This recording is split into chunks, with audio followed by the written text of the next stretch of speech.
ধরে নাও আমাদের একটি ফাঁকা বাক্স রাখা আছে এবং একজন ছেলে সেই বাক্সটিকে ধাক্কা দিয়ে এক জায়গা থেকে আরেক জায়গায় নিয়ে গেল।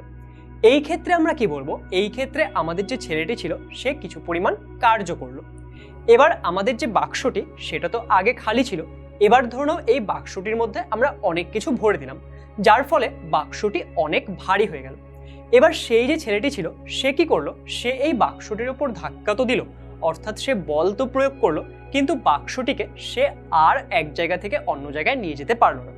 তাহলে এই ক্ষেত্রে আমরা কি বলবো? আমাদের যে ছেলেটি ছিল সে কোনো পরিমাণ কার্য করেনি।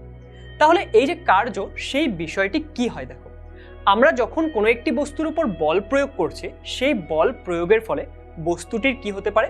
সরণ হতে পারে, আবার সরণ নাও হতে পারে। এবার কোনো একটি বস্তুর ওপর বল প্রয়োগ করার ফলে যদি তার সরণ হয়, তাহলে আমরা বলবো যে বলটি কি করেছে? বলটি কার্য করেছে।